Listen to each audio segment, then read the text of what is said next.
Okay.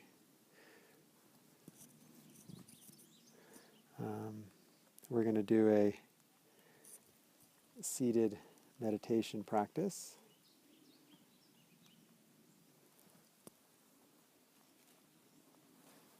This is the 4th class. We're out here in Temescal Canyon.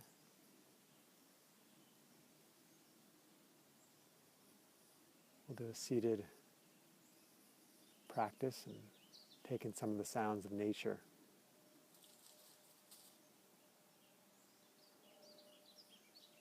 So take a few moments, take a few minutes if need be.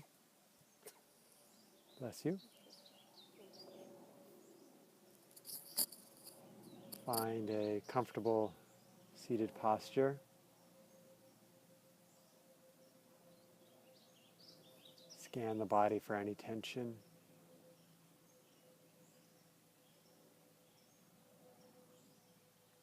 And use the breath to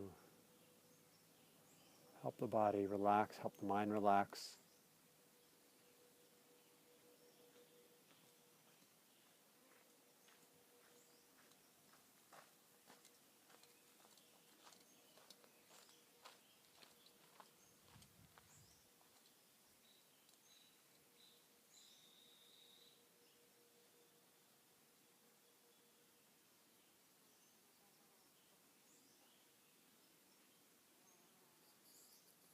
Allow the spine to be straight, the face to be soft, breath to be even.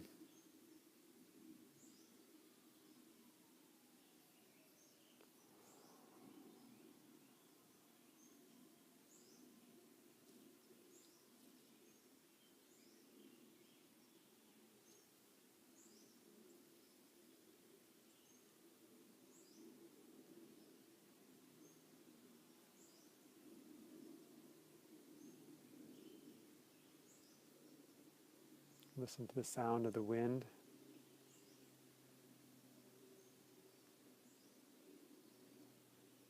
Sound of the airplane above.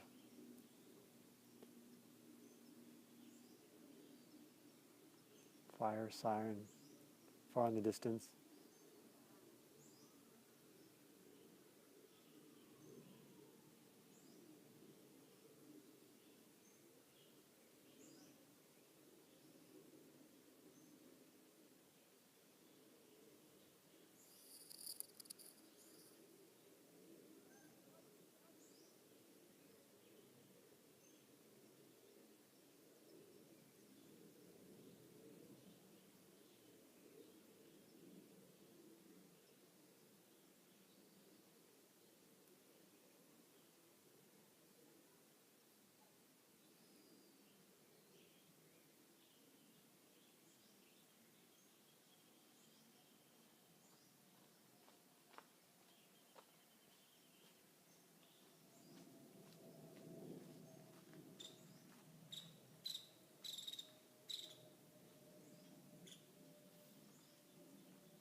When thoughts come into the mind, our emotions,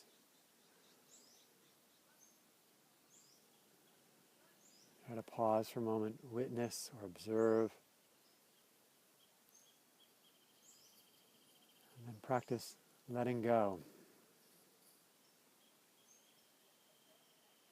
Inhale, think, let. Exhale, think, go.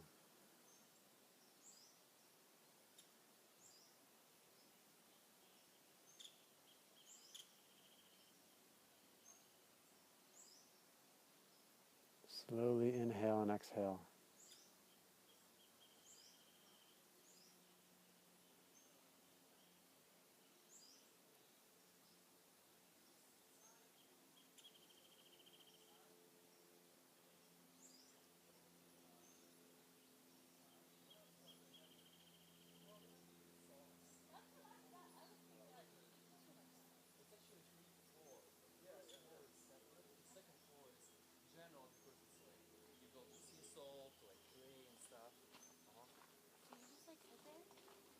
And the third floor is the best to go. It's an open area, and it's actually you can see some Koreatown, and we have like some peace. Relax your face, the jaw, the eyes.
Relax the face some more. Slowly inhale, slowly exhale. Relax the shoulders.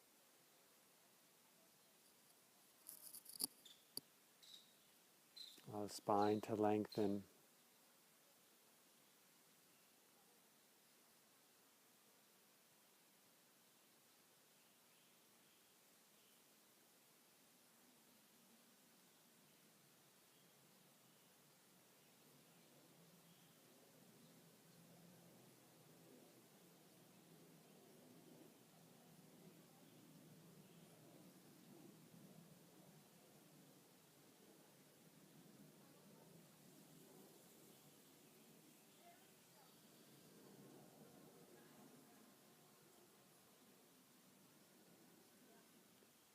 Allow the mind to take focus on a sound as an observer or witness. When I lived in Malibu, I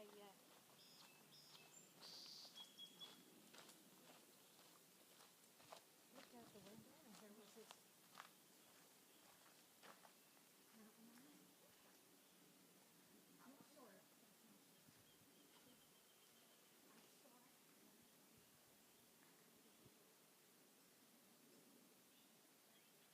When sound goes away, let go, no judgment, no attachment.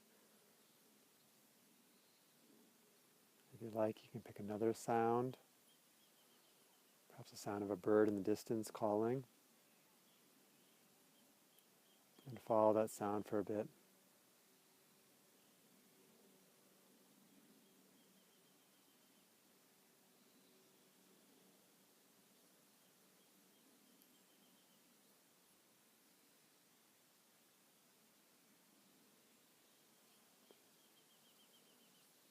Slowly breathing, inhale and out.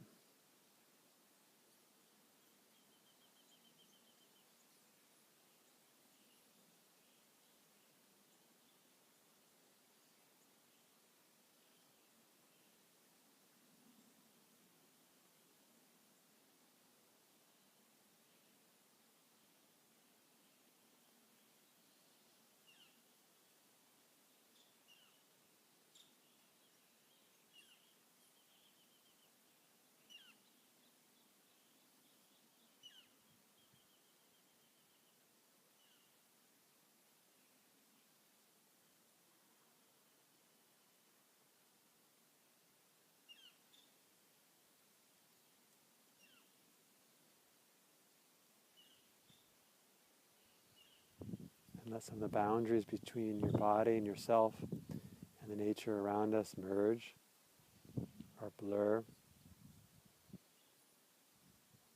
Feeling our breath similar to the wind.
Feel your heart open, space in the heart.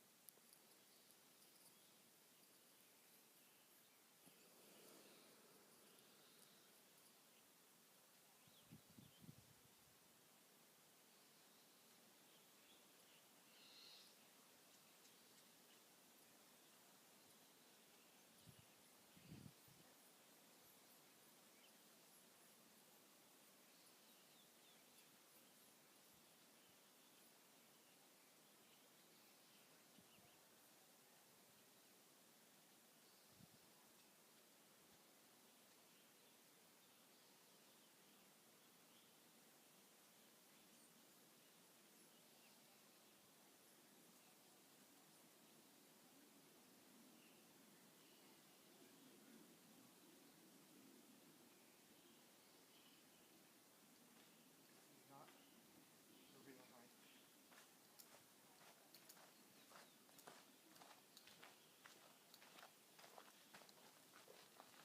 Maybe then? Yes.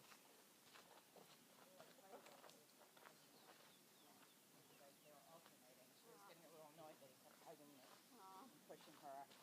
They're like,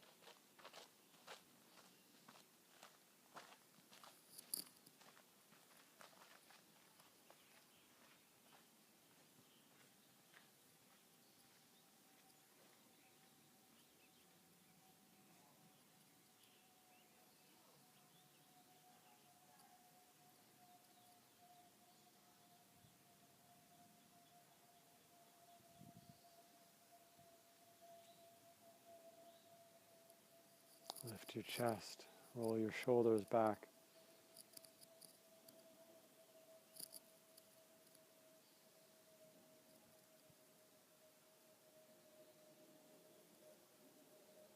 Feel your expansiveness, being out in nature. This idea of santosha or contentment, being content, being happy, being at peace with what is.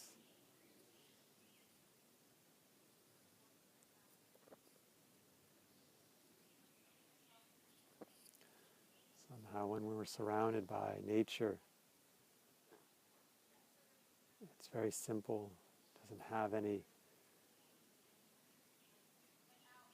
agenda. And we too feel peaceful and at ease.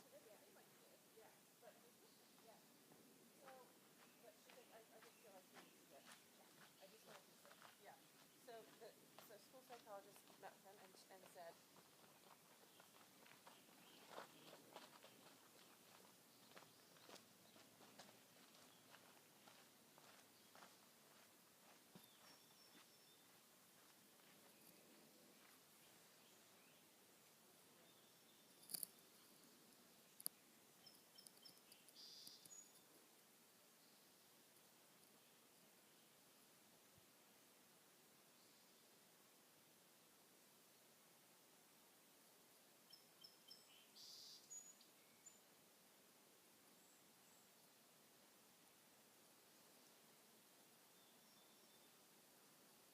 Being in nature helps us feel gratitude and compassion and love.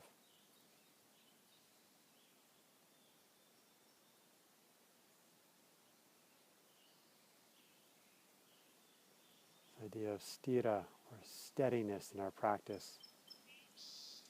Stira means steadiness, like the wind passing through is steady. Moving, consistent, directed.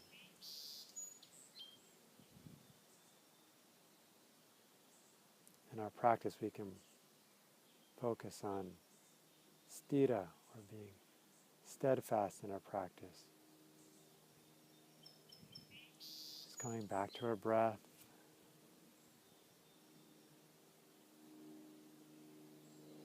Relaxing the mind.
back to the breath.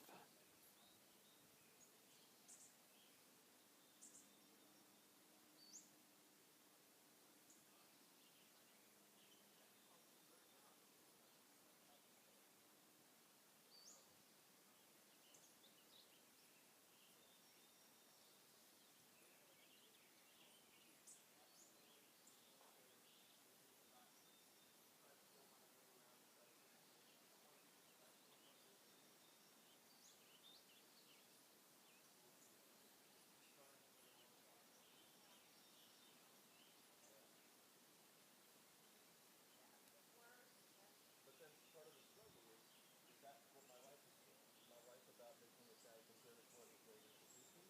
Or is my life about being the best actor, being the best teacher? It's like, where do I want to devote my time, you know? I can't think of being a teacher.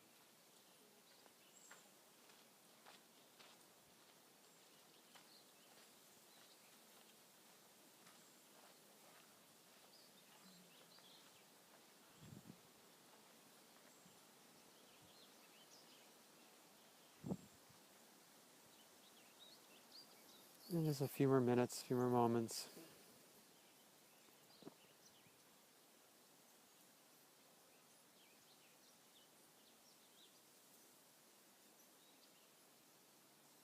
Enjoying this time in nature, the sun on our body, the wind, the sounds of the birds,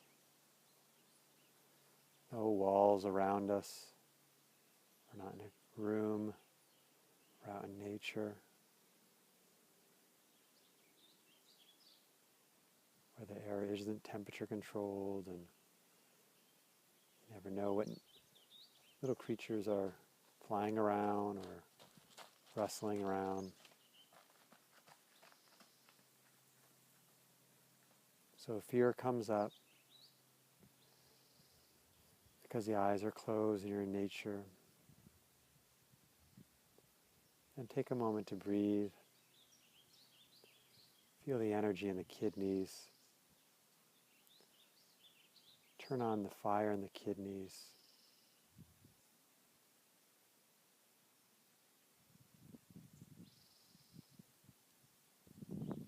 Go beyond the fear. Practice cultivating courage, self-esteem, and willpower.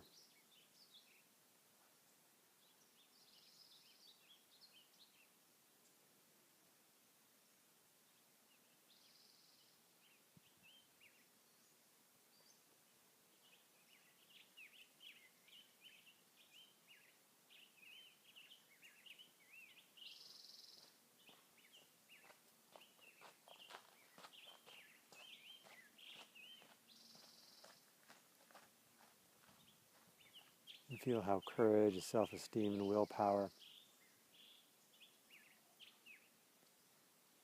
are built upon strong kidney energy.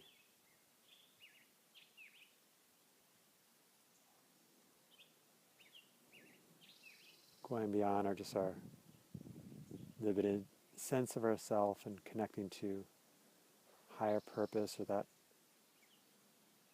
we are interrelated, interconnected with all beings, not separate from them.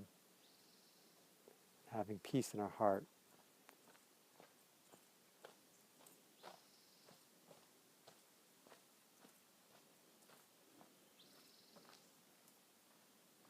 Peace in the wrapping around our heart, our pericardium. Just through this realization that we're all interconnected.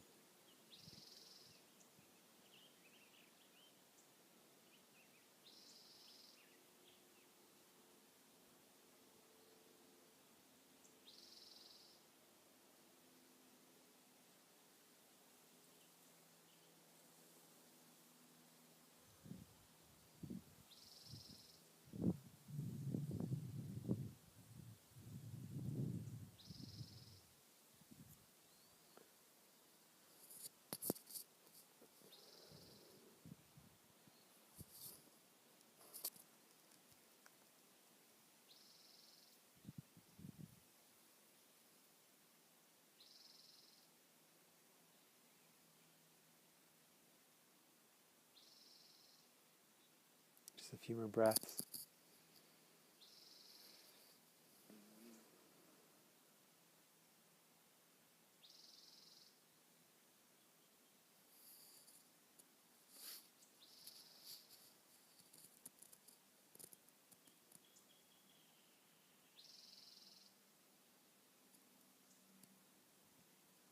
ready, you can bring your hands to your heart. Anjali Mudra, or prayer offering. May all the good merits of this practice be offered to the liberation of all beings from suffering.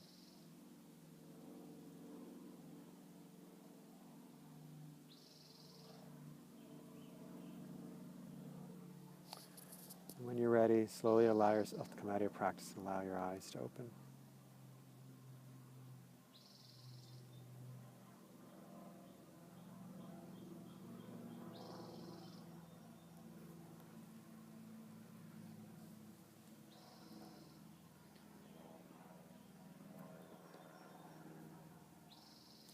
Different type of practice in nature, different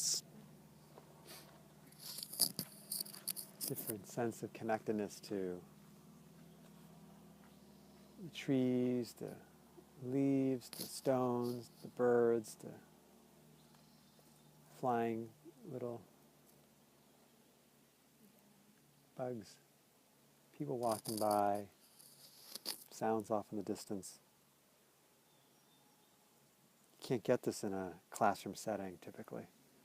It's so controlled with the temperature and the walls and the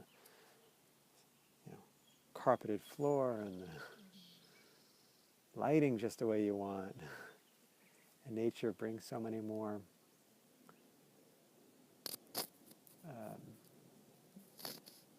unknowns.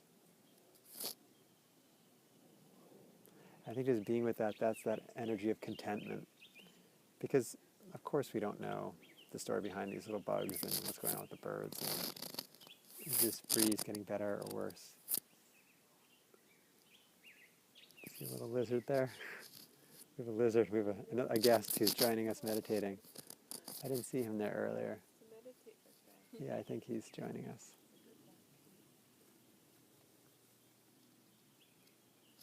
Yeah, so, you just let go better nature. Because you can't control it. I can't control when somebody walks past what they're talking about. I can't control if it gets really cool. I guess if I have a sweater, I can. But so I think we have more ease with letting go. And I think we feel just this vibration of support from nature all around us. It's very conducive to just stillness and meditation practice. It's much easier practicing out in nature. So there's value to practicing out here because I think it is easier. But at the same point, we live in a city, or many of us do, and with a lot of people, it's not as easy to practice. And I once had a meditation teacher who said, if you want to learn how to meditate, I don't think she would have recommended going, just up to Topanga where it's like totally pristine, like sun and still, kind of like this. She would say, go down into the New York City subways during rush hour. Because a lot of people, everyone's in a rush and stressed. You get on the train, it's very loud, crowded, smells bad. So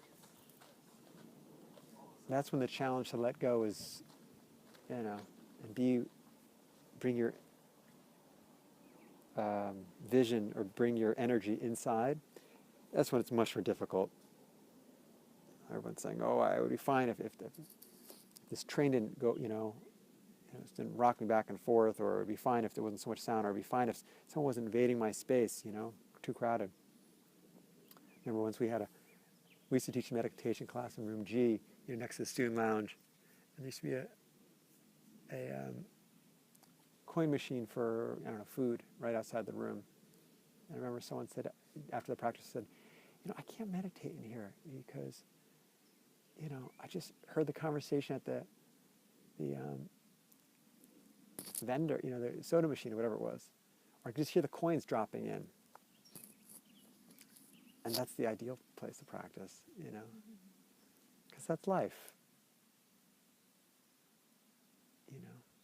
it would be no problem for any of us to meditate if there was no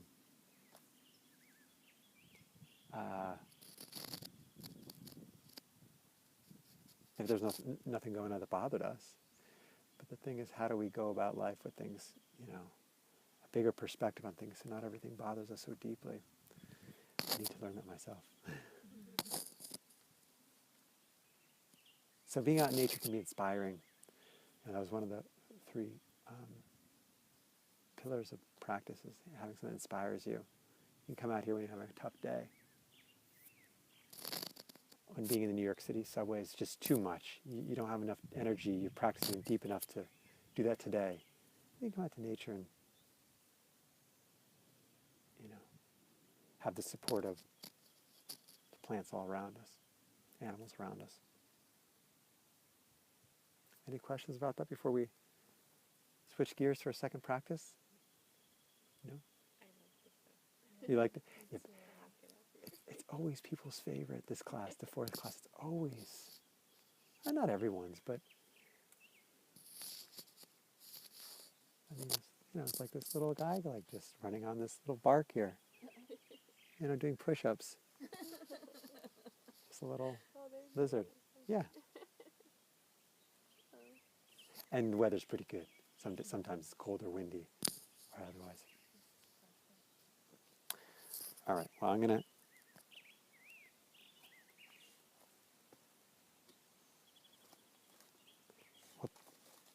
We'll shift gears to the second practice.